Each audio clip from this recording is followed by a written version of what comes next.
bagaimana kabarnya hari ini? Semoga baik-baik aja ya. Nah, di kesempatan kali ini kita akan mendengarkan sedikit dari kebenaran firman Tuhan yang akan disampaikan oleh Pak Teguh. Walaupun kita tidak bisa berkumpul bersama, tapi jangan biarkan halangan kali ini dapat mengurangi semangat kita untuk mencari hadirat Tuhan. Nah, sebelum kita mendengarkan sedikit dari kebenaran firman Tuhan, mari kita angkat satu pujian dengan saya.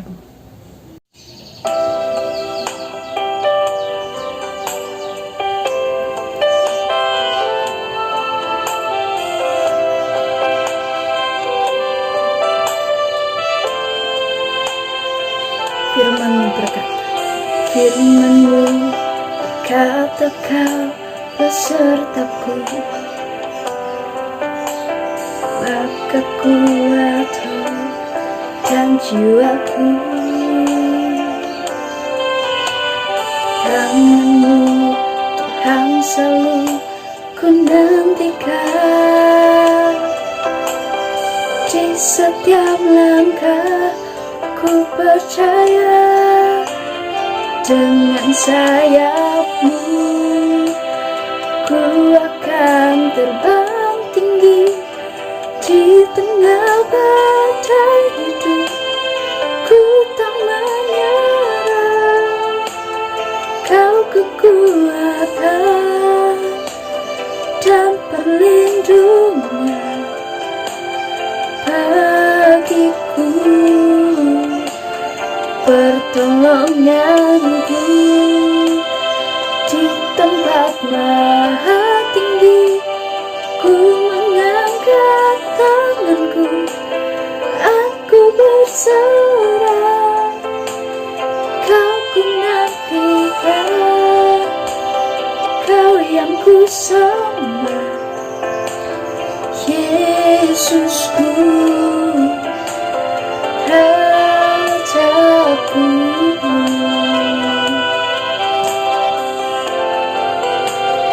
Firman-Mu berkata, firman-Mu kata Kau besertaku, maka kuat roh dan jiwaku. Tangan-Mu Tuhan selalu ku nantikan, di setiap langkah ku percaya, dengan sayap-Mu ku akan terbang tinggi di tengah badai hidup. Ku tak menyerah, Kau kekuatan dan perlindungan bagiku, pertolonganku di tempat maha tinggi. Ku mengangkat tanganku, aku berserah, Kau ku nantikan, Kau yang ku sembah, Yesusku, Rajaku. Ku berserah Yesus, haleluya. Syukur bagi-Mu Tuhan Yesus. Dengan sayap-Mu ku akan terbang tinggi di tengah badai hidup. Ku tak menyerah, Kau kekuatan dan perlindungan bagiku, pertolonganku di tempat maha tinggi.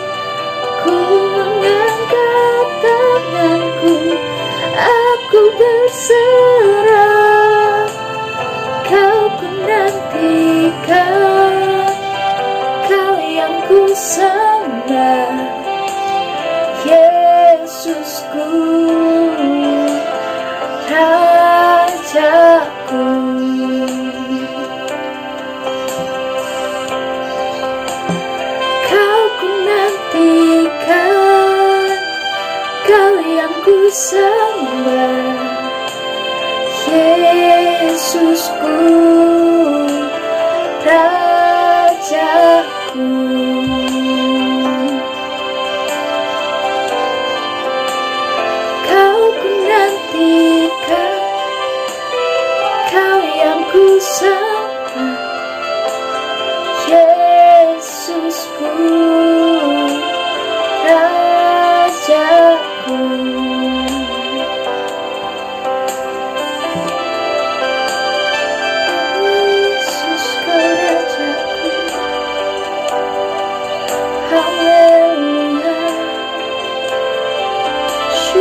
Mari kita berdoa sebelum kita bersama-sama menerima firman Tuhan.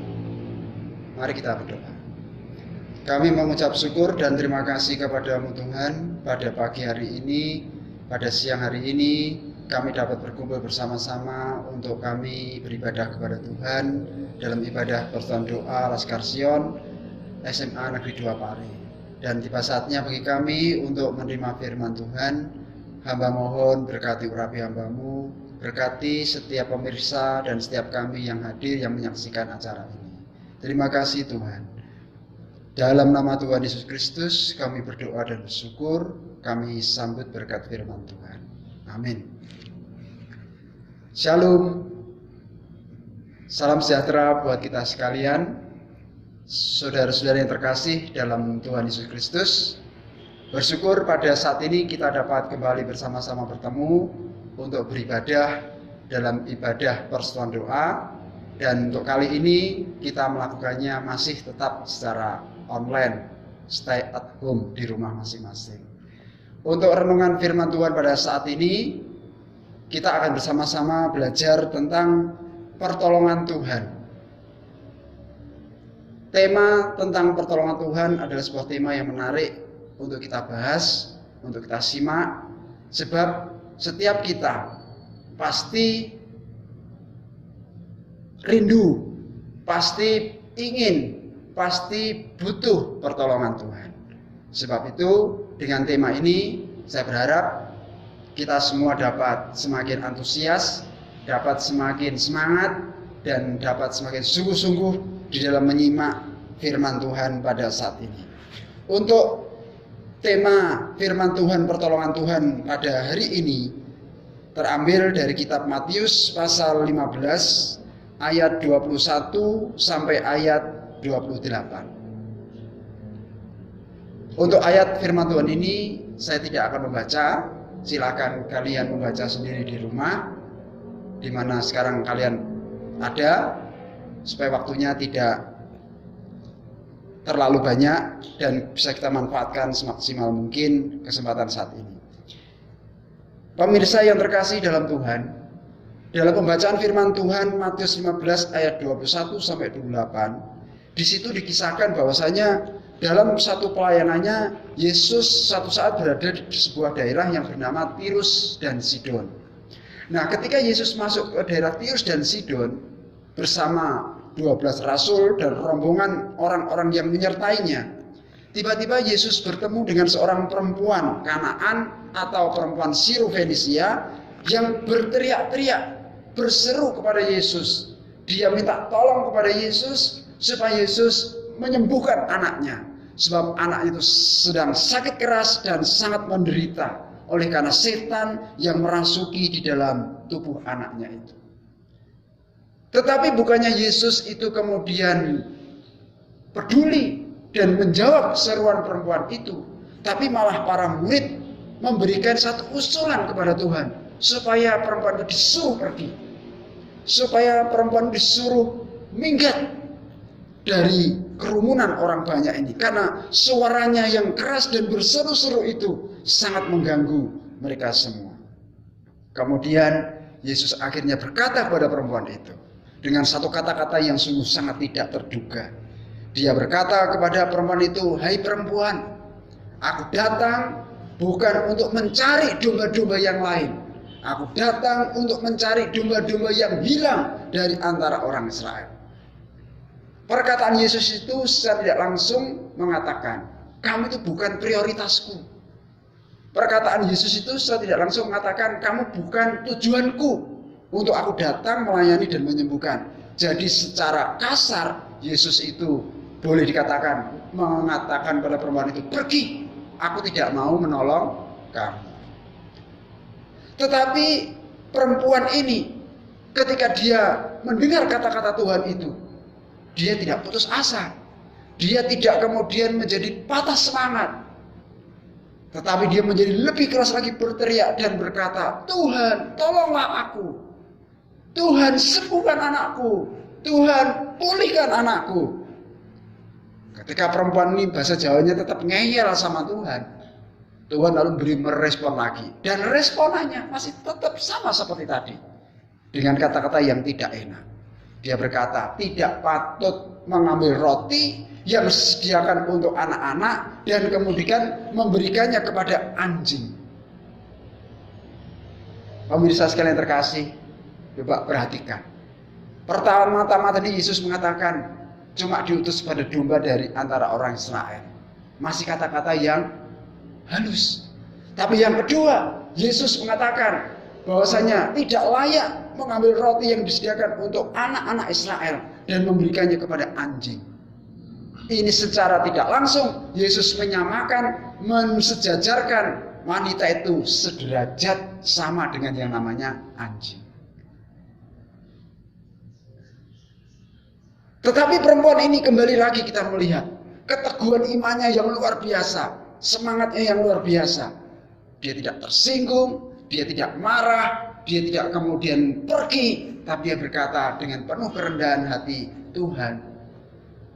Tapi perempuan itu, anjing itu Tuhan, dia juga makan roti-roti yang jatuh dari meja tuannya. Dengan kata lain, tidak apa-apa Tuhan, kamu anjingkan saya. Tidak apa-apa Tuhan, kamu sederajatkan saya dengan binatang. Tapi anjing itu juga makan roti yang jatuh dari meja tuannya. Yesus ketika mendengar kata-kata perempuan itu, dia langsung tersentuh hatinya dan dia berkata, hei ibu, pulanglah, anakmu sudah sembuh.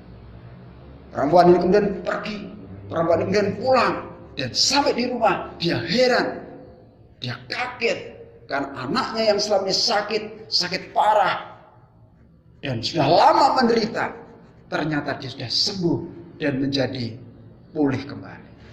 Nah, anak-anak sekalian, para pemirsa yang terkasih, inilah kisah tentang pertolongan Tuhan yang Tuhan berikan pada seorang perempuan Sirofenisia atau perempuan Kanaan. Siapakah perempuan Sirofenisia ini? Perempuan Sirofenisia atau perempuan Kanaan ini adalah penduduk asli dari tanah Kanaan, di mana orang-orang Israel itu ketika mereka keluar dari Mesir, menuju tanah Kanaan. Tanah Kanaan itu dihuni oleh sekitar 7 bangsa. Dan salah satunya adalah bangsa Kanaan. Dan perempuan ini adalah penduduk asli tanah Kanaan itu. Berarti dia itu bukan orang Israel. Berarti dia itu bukan bangsa pilihan Tuhan. Dan perempuan Kanaan ini merupakan satu gambaran, satu simbol yang menggambarkan bahwasanya kita ini seperti perempuan Kanaan itu. Kita bukan orang Israel secara jasmani. Kita bukan orang Israel secara garis keturunan Adam, Ishak dan Yakub.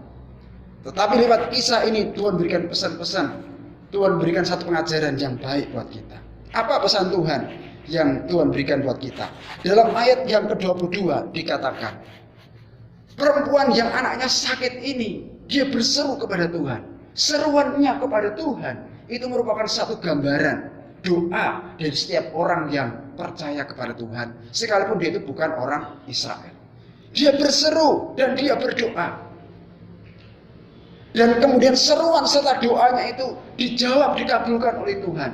Terbukti dengan anaknya menjadi sembuh, terbukti dengan anaknya menjadi sehat kembali. Lalu apa rahasianya? Supaya kita ketika berseru kepada Tuhan, sekalipun kita bukan orang Israel atau orang Yahudi, doa kita juga dijawab oleh Tuhan, diberkati oleh Tuhan. Rahasianya adalah kita harus datang kepada Tuhan dengan rendah hati. Seperti perempuan Sirofenisia ini. Dia datang kepada Tuhan dengan rendah hati. Dia tersungkur di kaki Tuhan. Dan dia tidak sakit hati, dia tidak tersinggung, dianjing-anjingkan oleh Tuhan. Ketika murid-murid memberikan saran untuk dia diusir, dia pun juga tidak kemudian putus asa. Dia tetap semangat datang kepada Tuhan untuk minta tolong disembuhkan anaknya yang sedang sakit keras itu. Dan akhirnya kerendahan hatinya dan semangatnya yang tidak pernah pantang menyerah dan tidak pernah putus asa ini, dia dijawab oleh Tuhan. Anaknya menjadi sembuh dan sehat kembali. Nah, anak-anakku sekalian dan para pemirsa yang terkasih, hari-hari ini kalian akan menghadapi penilaian akhir tahun. akan menghadapi semesteran yang sangat penting dan berpengaruh atas kenaikan kelas kalian. Dan juga buat kakak-kakak kelas 3 atau kelas 12 yang sudah lulus, puji Tuhan, SMA 2 100% lulus semua.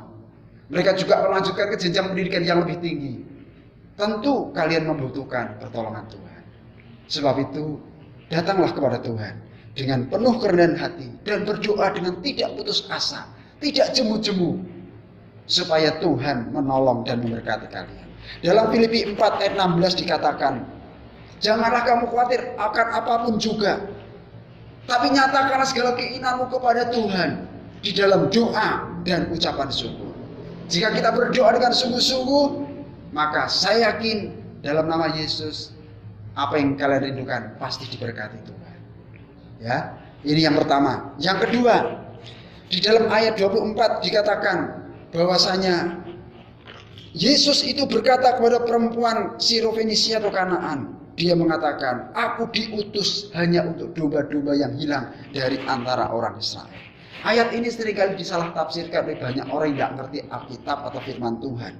Mereka menafsirkan ayat ini bahwasanya Yesus datang itu hanya untuk orang Yahudi. Yesus itu datang hanya untuk orang Israel. Jadi kita orang Indonesia, orang Amerika, Jepang, Portugis, Inggris, Belanda dan sebagainya tidak termasuk dicari Tuhan. Itu merupakan satu penafsiran yang sesat dan sangat salah. Sebab apa? Sebab dalam ayat firman Tuhan yang lain dikatakan dalam Yohanes pasal yang ke-10 ayat 16. Di sana dikatakan kepada kita sekalian bahwasanya ketika Yesus berkhotbah tentang gembala yang baik, dia berkata, ada padaku domba-domba lain dari kandang-kandang lain. Mereka juga harus aku gembalakan supaya menjadi satu gembala. Siapa domba-domba lain? Siapa domba-domba di kandang lain? Itu adalah bangsa-bangsa kafir. Itu adalah bangsa-bangsa di luar Israel. Jadi mereka juga berhak untuk ditolong Tuhan.